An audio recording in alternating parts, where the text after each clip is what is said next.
Punching bag देखा ना आप लोगों ने? वो जो फिल्म में दिखाता था पहले, जो देखते थे, जो सिनेमा में विलेन या फिर हीरो है, गुस्सा हो गया किसी बात पे, मतलब उसको किसी भी भड़ास निकाल नहीं पा रहा था, उसको पंचिंग बैग पे ही मतलब मारे जा रहा है, ऐसे करके जो मारता था वो अपना गुस्सा निकालने का। तो वही हाल हो गया है हम लोगों के सनातन धर्म का, हिंदू धर्म का। जो जिसको मन हो रहा है वो आगे सनातन धर्म पे अपना गुस्सा घूसा के रूप में निकाल के अपने मुख से कुछ भी बोल देता है, कुछ भी उल्टी मुंह से कर देता है आकर के।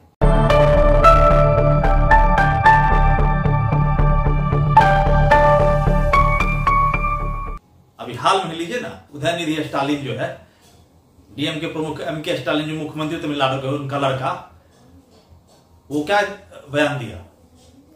एक सभा में गया था, सनातन धर्म उन्मूलन सभा। सभा का नाम भी बड़ा मजेदार है, सनातन धर्म उन्मूलन सभा। उन्मूलन मतलब जड़ से मिटाना, जड़ से खत्म कर देने को उन्मूलन, तो सनातन धर्म उन्मूलन सभा, समझ जाइए। तो उदयनिधि स्टालिन जो है वो बयान दिया कि सनातन धर्म को हम लोग को समूल जड़ से मिटाना है। क्योंकि जैसे हम लोग व्रत लेते हैं ना हम लोग इस चीज का, जो कोरोना को जड़ से मिटाना है, मलेरिया, डेंगू, तो इन सब बीमारियों से तुलना किया। जैसे कोरोना, डेंगू, मलेरिया वगैरह को जड़ से मिटाने की बात होती है, उसी तरह सनातन धर्म को जड़ से मिटाना है। इतना ही नहीं, इस पे रिजिड भी रहा, जो हमको इस बात का कोई पछतावा नहीं है। होता है ना, जैसे कोई नेता कभी कोई वोट के लालच में कुछ बोल दिया, आप तो सोचता है बाद में माफी मांग लेंगे, जो ऐसे गलती से निकल गया, या मेरी भावनाओं को लोग समझ नहीं सके, या मेरी बातों को उलट पलट करके गलत तरीके से प्रस्तुत किया मीडिया द्वारा, सो सब का पछतावा नहीं था इसको, उदयनिधि स्टालिन को, अभी भी है। वो कहा नहीं नहीं, हम एकदम बिल्कुल सही कहे हैं। उसका मंत्री जो है ए राजा मंत्री, जो कि 2G कोयला घोटाला में पकड़ाए थे, वो क्या बोले? जो नहीं उदयनिधि स्टालिन तो बहुत विनम्र भाषा में कहा है, इसको और सख्त लहजे में कहने की आवश्यकता है कि डेंगू, मलेरिया, कोरोना जैसा बीमारी नहीं, सनातन धर्म जो है, हिंदू धर्म, वो HIV एड्स से उसकी तुलना होनी चाहिए। एड्स और कैंसर जैसी बीमारी के बराबर सनातन धर्म है, इसको जड़ से मिटाने की आवश्यकता है ही है। अब बताइए, ये पंचिंग बैग की तरह अपना गुस्सा निकालना है कि नहीं? अच्छा, माफी मांगने से या अपने आप को गलत मानने से इनकार क्यों उदयनिधि स्टालिन कर रहे हैं? जहां तक हमको समझ में आया है, स्टालिन के बेटे उदयनिधि को अब तक पहचानते कितने लोग थे? उत्तर भारत में तो कम से कम हमको लगता है अधिकांश लोग पहली बार उसका नाम ही सुने। तो फ्री फंड में उसको इतना प्रचार मिल गया। आजकल तो ऐसे भी तरीका बना हुआ है, जो निगेटिव भले पब्लिसिटी हो, लेकिन पब्लिसिटी होनी चाहिए किसी भी तरीके से। देखते हैं ना वीगो रील, टिकटॉक वगैरह में जो होता था, अभी भी चलता है, रील बना के अजीब टाइप से फुहर तरीके से डांस करता है, कुछ बोल देता है, कुछ आवाज निकाल देता है। चाहे जो फेमस होना है, पैसा भी बढ़ेगा, पैसा मिलेगा। तो वही हाल है इसका। जो तमिलनाडु की राजनीति में डीएमके का ये एजेंडा ही रहा है, जो सनातन धर्म के खिलाफ बकवास करो, मुंह से उल्टी निकालो, जो उसका हिंदू धर्म को जानबूझ करके धर्म के से आगे बढ़ा करके जात पात में ले जाओ, जो वोट हमारा बढ़ेगा। तो इस चीज को अब समझना होगा। आपको एक चीज गौर कीजिए, वो तो माफी नहीं मांगा। इंडिया अलायंस का जो दल है, घटक दल जितना, कांग्रेस है, आरजेडी है, जेडीयू है, टीएमसी है, और भी कई दल है, वो 24 या 26 दल है, उस समय से कोई भी इसके बारे में ये सफाई देने के लिए नहीं आया जो ये गलत बोला है, गलत बयानबाजी किया। हो सकता है गलती से निकल गया, नहीं, इसका कोई नहीं माफी मांगने के लिए आया, गलती को स्वीकारने के लिए। उल्टे कई तरह का इसके समर्थन में बयान आया है। प्रियंक खड़गे है, प्रियंक खड़गे का बयान देख लीजिए, देखिए सर, स्क्रीन पे सामने आ रहा होगा, प्रियंक खड़गे का बयान देख लीजिए। उसी तरीके से कार्तिक चिदम्बरम है, वो भी कहा, जो कहा देखिए कार्तिक चिदम्बरम, तो प्रियंक खड़गे और कार्तिक चिदम्बरम दोनों कांग्रेस नेता है। एक मल्लिकार्जुन खड़गे का बेटा, जो मल्लिकार्जुन कांग्रेस के अध्यक्ष हैं, और एक कार्तिक चिदम्बरम, पी चिदम्बरम, जो गृह मंत्री हमारे देश के रहे हैं, उनका लड़का है। ऑल इंडिया लेवल पे कांग्रेस को जनता जो नकार दी पिछले लोकसभा चुनाव में, उससे इस कदर फ्रस्ट्रेट हो चुका है। जो रणदीप सुरजेवाला, जिनकी जमानत तक जब्त हो गई, 12,000 वोट मुश्किल से मिले थे विधानसभा चुनाव में, वो कांग्रेस के रणदीप सुरजेवाला खिसिया के क्या कहते हैं पब्लिक मीटिंग में, जनसभा में कहते हैं, जो भाजपा को वोट देते हैं वो राक्षसी प्रवृत्ति के होते हैं। ये जनता पार्टी को जो वोट देता है और भारतीय जनता पार्टी का जो समर्थक है वो राक्षस प्रवृत्ति का व्यक्ति है। मैं आज महाभारत की धरती से श्राप देता हूं। अब बताइए, पब्लिक पे ही अब फिर गए, भाजपा फिरते फिरते पब्लिक को कोस रहे हैं। जो भाजपा को वोट देने वाले राक्षसी प्रवृत्ति के लोग होते हैं, इतना पे ही नहीं रुके, आगे कहते हैं इस कुरुक्षेत्र में जनसभा हो रही थी, इस कुरुक्षेत्र की सभा से, इस कुरुक्षेत्र की धरती से मैं श्राप देता हूं उन लोगों को। अब बताइए, मतलब ये श्राप देने चले हैं जिनकी जमानत जनता ने जब्त करा दी चुनाव में, वही लोकसभा ने विधानसभा चुनाव में 12,000 वोट मुश्किल से मिले थे। तो इन लोगों के दिमागी घोड़े कहां उड़ रहे हैं, दौड़ रहे हैं, चल रहे हैं, पता नहीं। तो कांग्रेस के बारे में भी खैर इस वीडियो में तो मैं नहीं कहूंगा ज्यादा, उसके अलग से वीडियो बनाऊंगा। जो जैसे पढ़े थे ना कालिदास का कहानी, जो एक आदमी उसी डाल बैठा था जिस डाल को, उसी डाल को काट रहा था कुल्हाड़ी से। मैंने अपने पैरों पे कुल्हाड़ी काटना इसको नहीं समझिए, कुल्हाड़ी नीचे रख क्या उस पर कूदने के बराबर कांग्रेस काम कर रही है। प्योर सुसाइडल मोड में कांग्रेस आई हुई है अभी। इसको कोई अच्छा और आगे देख लीजिए, जो आरजेडी का जो है लालू यादव जिनके संरक्षक है आरजेडी, उनकी पार्टी का जगदानंद सिंह जो है उल्टे कह दिए इस चीज का आलोचना क्या करते, हाँ इससे कंडेम क्या करते, कहते हैं टीका करने वालों ने ही भारत को गुलाम बनाया। जबकि कुछ दिन पहले ही हमारे लालू यादव जो है राबड़ी देवी जी के साथ बाबा धाम गए पूजा करने के लिए चंदन टीका लगा करके, और हमारे तेज प्रताप भैया जो है वही चंदन टीका लगा के अक्सर वृंदावन की यात्रा करते रहते हैं। तो उनको तो पहले जवाब तो जगदानंद सिंह से करना चाहिए ना, तो टीका लगाने वालों ने अगर देश को गुलाम बनाया या तुम हमको लोग कोई टारगेट कर रहे हो, लेकिन नहीं। अच्छा, मंत्री जगदानंद सिंह जो कहा उन्होंने कि टीका लगाने वालों ने देश को गुलाम बनाया, इस पर वो जवाब मांगते और लालू यादव और उदयनिधि स्टालिन की आलोचना करते या उसके बयान को गलत बताते। उल्टा उन्होंने इस सब का दोष मर दिया बीजेपी पे। वो समझते हैं कि जनता जो है वो बिल्कुल समझेगी नहीं उनकी बात को। अभी भी 1990 वाले मोड में जनता है।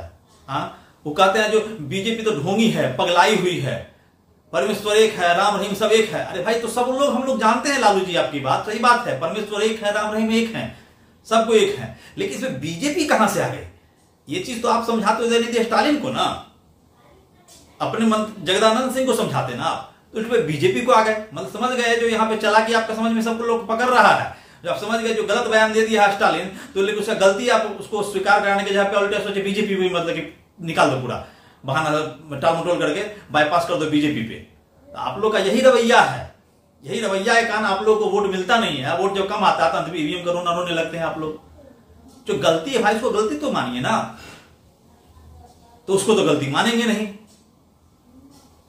सनातन धर्म, हिंदू धर्म जो है उसको पंचिंग बैग के तरह उस पर घूसा मारिए, अपना गुस्सा निकालिए, समझ लीजिए पब्लिक अनजान है, मूर्ख है, कह के निकल लीजिए। तो वो अब समय धीरे धीरे जनता जो है जागरूक हो रही है। ये जो अभी जो कहे लालू यादव जो परमेश्वर एक है, राम रहीम एक है, बीजेपी ढोंगी है, पगला गई है, मतलब ये बात जो कहना था, जो स्टालिन उदयनिधि स्टालिन ढोंगी है, पगला गए हैं, तो उल्टे बीजेपी तो कुछ कहा ही नहीं था इसमें। हाँ, झल्ला के मतलब कुछ का कुछ भी हो, कहीं भी हो, मतलब कि कहीं का रोड़ा, हाँ बीजेपी के माथे पे फोड़ा। नहीं चलता है लालू जी ऐसा अब इस समय में, सब धीरे धीरे समझदार होते जा रहे हैं।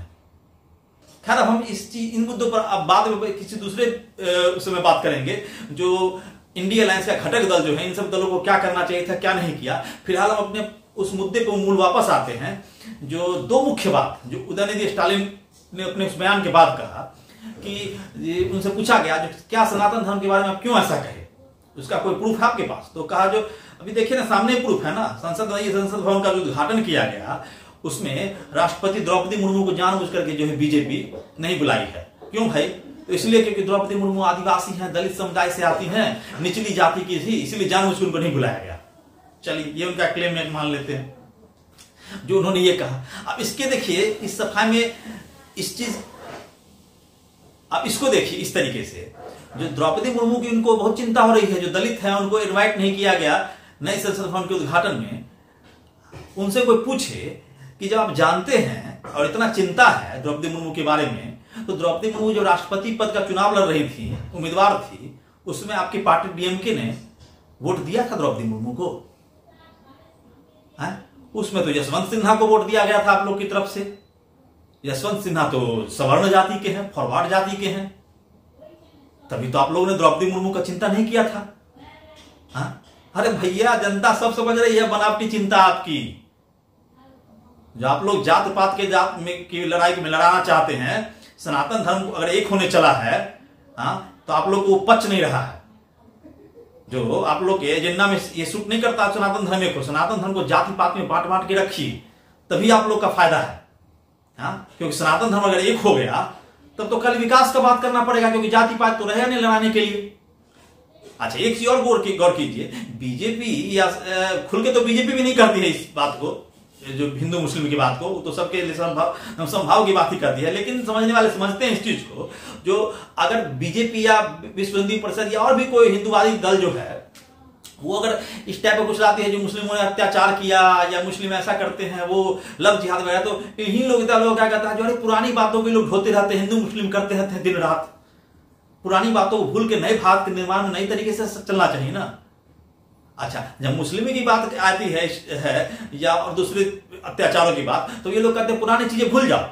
लेकिन जब जाति की बात आएगी तब ये लोग याद दिलाएंगे जो सनातन में भेदभाव है, एकदम जाति पाति बहुत घना अंधकार छाया हुआ था, बहुत शोषण दलितों का हुआ है, निचली जातियों का। अरे भैया ठीक है, हुआ है, मानते तो हैं इस चीज को, हुआ था, हुआ होगा शोषण। उसके जगह पे न सुधार करने के लिए देश आजाद हुआ, नया संविधान लिखा गया, संविधान में न्याय परिपाटी लाया गया, जो उन लोगों को अलग तरीके से प्रतिनिधित्व दिया जाए, विकास की इसमें उन लोगों को शामिल करने के लिए आरक्षण का व्यवस्था किया गया, उनको कोई सताए नहीं इसलिए SC ST अधिनियम बनाया गया है, और भी कई उपाय किया जा रहा है। सबको पता है दलितों के साथ अत्याचार हुआ, लेकिन अब तो उस अत्याचार में धीरे धीरे कमी आ रही है। लोग मिलजुल के एक होना चाहते हैं, विकास के रास्ते बढ़ना चाहते हैं।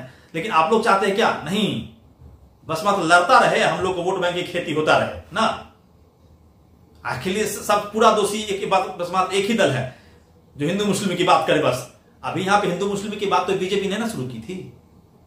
सनातन धर्म, डेंगू मलेरिया मच्छर एड्स कैंसर सब कुछ है, टीका लगाने वाले देश को गुलाम बना, ये सब कौन कहा पहले? तो मौका तो आप ही दे रहे हैं बीजेपी को। जब बीजेपी का जानते हैं ध्रुवीकरण करने में माहिर पार्टी है आप लोग के हिसाब से, जब वो अपने पे आएगी तो आप लोग भागते फिरिएगा,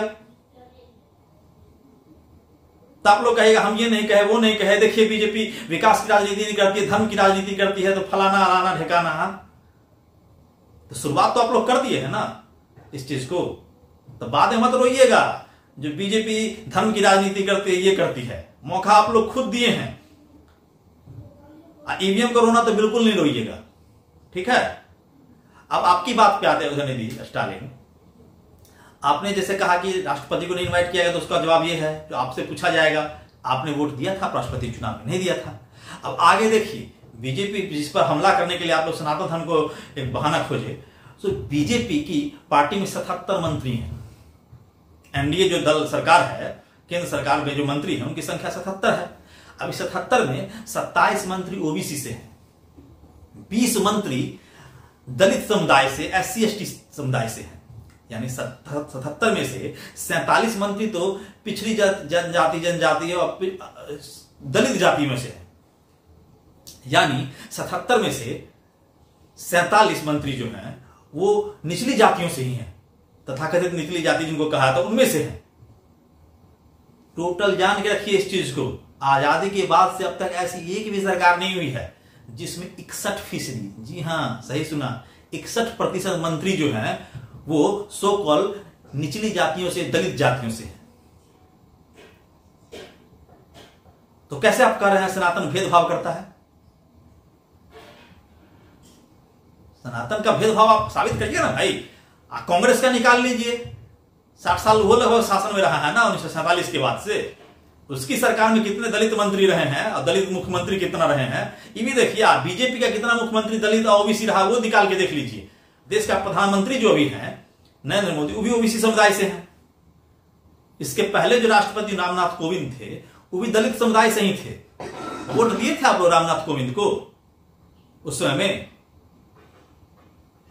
नहीं दिए थे। तो फिर बिना मतलब है ना आप लोग मतलब ये चालाकी कर रहे हैं। जो लोग आपको समझे हाँ पिछड़ों का मसीहा, पिछड़ों का मसीहा तो यहां बीजेपी ने साबित होती दिख रही है। जो 61% जो है वो पिछड़ों दलितों को अपना मंत्री बनाए हुए है, 100 में 61।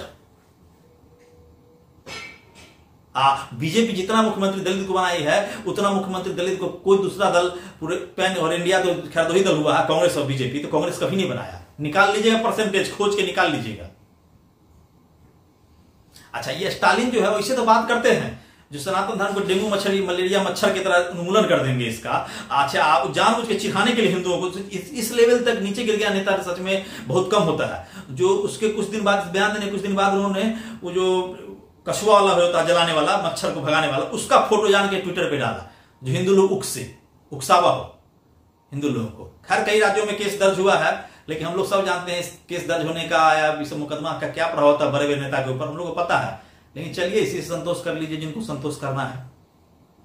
तब पहले उदयनिधि स्टालिन अपनी मां को रोके ना। वो जो कुछ दिन पहले खबर पड़ा है 14 लाख का मुकुट जो है हिंदू मंदिर में जाकर के उन्होंने चढ़ाया है।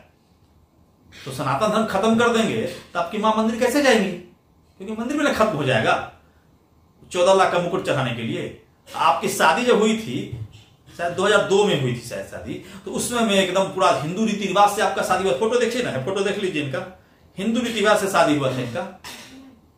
तो लोगों को मतलब बुर्बक बनाते हैं आप, खाली मूर्ख बनाते हैं। अपना कोई फंक्शन करना हो, कोई उत्सव मनाना हो तो पूरा हिंदू रीति रिवाज का पालन कीजिए। लेकिन अब जब चुनाव में वोट लेना हो तो फालतू का लोगों को सनातन धर्म को तोड़ने के लिए, मिटाने के लिए, जड़ उन्मूलन करने के लिए बयान तरह तरह का दीजिए, लोगों में गुस्सा भड़काइए, जो आपस में दंगा हो, लोग लड़े झगड़े, आपको वोट फसल फटाक से काट लीजिए लहा करके। अगला साल चुनाव जो होने वाला है तो जनता आपकी हकीकत समझ रही है। वक्त आने पे आपको जनता उसका मजा भी चखाएगी। लेकिन राजनीति की जो मिनिमम गरिमा है, बहुत थोड़ी सी जो गरिमा रह गई, उसको तो बना रहने दीजिए। अंत में 3 बातें मैं निष्कर्ष रूप में कहना चाहूंगा। उदयनिधि स्टालिन ने सनातन धर्म की तुलना जिन बीमारियों से की, आखिर उसने सनातन धर्म को हमले के रूप में क्यों चुना, ये हम लोगों को समझना पड़ेगा। क्योंकि हम सनातन धर्म के लोग ही एक नहीं हैं। जैसे कि पहले कहा, फिर कह रहा हूं और बार बार कहता रहूंगा, हम सनातन धर्मी लोग जाति पातियों में बटे हुए हैं बुरी तरीके से। इसलिए कोई भी ऐरा गहरा आकर के पंचिंग बैग की तरह हमारा इस्तेमाल कर लेता है, अपना लाभ उठाता है, फ्रस्ट्रेशन अपना पंचिंग बैग पे मार करके निकाल लेता है और चला जाता है। और हम कुछ नहीं बिगाड़ पाते हैं, कुछ नहीं कर सकते, कमजोर होकर देखते रहते हैं। यह समझना होगा किसी को, और मान लीजिए किसी एबीसी किसी को भी और कोई धर्म पसंद नहीं है, इस्लाम या क्रिश्चियनिटी पसंद नहीं है, तो क्या इसका मतलब इस्लाम धर्म को उन्मूलन कर दिया जाए या उसकी बुराइयों का उन्मूलन होना चाहिए? सनातन धर्म में अगर कुछ गलतियां हैं उस गलतियों का उन्मूलन होना चाहिए ना, न कि सनातन धर्म का उन्मूलन कर देना चाहिए। और एक बात हमारे सनातन धर्म की है, सनातन का मतलब ये सदा से जो है, सदा से जो रहता है वही सनातन है। सनातन अपनी गलतियां, अपनी रूढ़ियों को समय समय पर खुद ठीक करता आया है। बाल विवाह, सती प्रथा वगैरह और भी न जाने कितनी कुरीतियां समय समय पर खुद हमने दूर की है। हम लोग किसी एक चीज से बंधे हुए नहीं है। भगवान कृष्ण ने गीता में कहा भी है ना, परिवर्तन ही संसार का नियम है। तो हम लोग रुके हुए पानी नहीं है, बहता हुआ पानी है सनातन धर्म हमारा, जो सभी तरह के पंथ को, सभी तरह के धर्म को, सबका आदर करना सिखाता है। हमारे यहां वेदांत वाले भी आदर पाए, सांख्य वाले भी आदर पाए, चारवाक जैसा नास्तिक दर्शन भी यहां पे आदर पाता है। इस्लाम का भी हमने स्वागत किया, क्रिश्चियनिटी का भी हमने स्वागत किया। पारसी जिन पर अत्याचार की इंतहा हो गई थी दुनिया में, कोई शरण देने को तैयार नहीं था, उनको हम लोगों ने शरण दी। दूसरी बात, अब निष्कर्ष रूप में दूसरी बात ये याद रखना पड़ेगा कि भारत में कुछ लोग क्रिप्टो क्रिश्चियन है।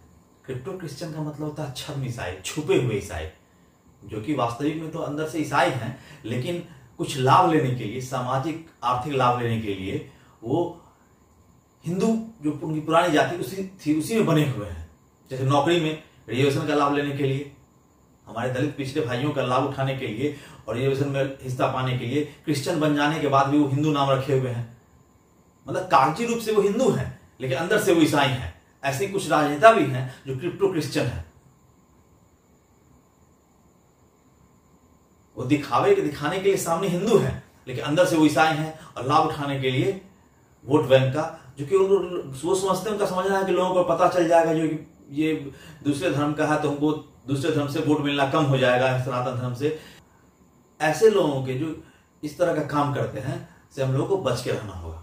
तीसरी और अंतिम निष्कर्ष रूप बात ये कि कि उदयनिधि स्टालिन जैसे को जानना चाहिए कि सनातन कोई बीमारी नहीं बल्कि बीमारियों की दवाई है।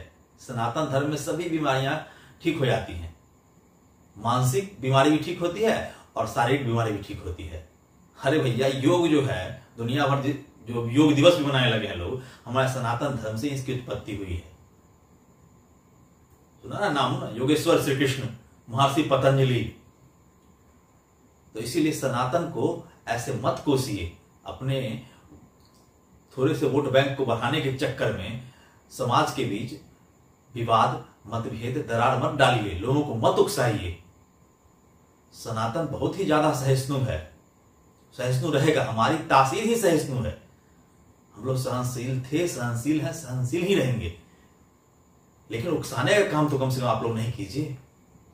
चलते चलते एक बोनस क्लिप आप लोगों में दिखाता हूं, आप लोग खुद तय कीजिएगा दोहरापन इसे नहीं कहेंगे तो किसे कहेंगे। जब कश्मीर फाइल्स मूवी आई थी, उसका विरोध करते हुए हमारे सर जी केजरीवाल जी जो हैं दिल्ली के मुख्यमंत्री, उन्होंने कहा था कि फिल्मों का प्रमोशन नहीं करना चाहिए, यही काम बचा है क्या, जनता चुन के भेजिए तो जनता का काम कीजिए। ये सब खूब ठहाका लग रहा था सदन में उस समय। आप जब पठान मूवी की, जवान मूवी अभी जो रिलीज हुआ शाहरुख खान का, तो उसमें ये क्या कह रहे हैं खुद सुनिए। जो भी करना हो कम से कम यार ये पिक्चर का प्रमोशन करना तो बंद करो। तो गंदे लगते हो तुम लोग, अच्छी शोभा नहीं देता आप लोगों को। यार आप अच्छे आदमी हो, कुछ करने आए थे राजनीति में, कहां पिक्चर के पोस्टर और प्रमोशन करने में लगा दिया।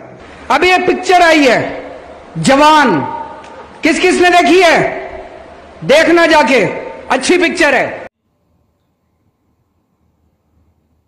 अब दोहरापन, हिपोक्रेसी या जन भाषा में कहा जाता दोगलापन किसे कहते हैं, आप लोग खुद समझदार हैं, आप लोग खुद सोचिएगा। जो पहले ये उसके बाद ये नहीं चोलबो, नहीं चलेगा ऐसा। खैर, फिर मिलते हैं अगले वीडियो में, तब तक के लिए नमस्कार।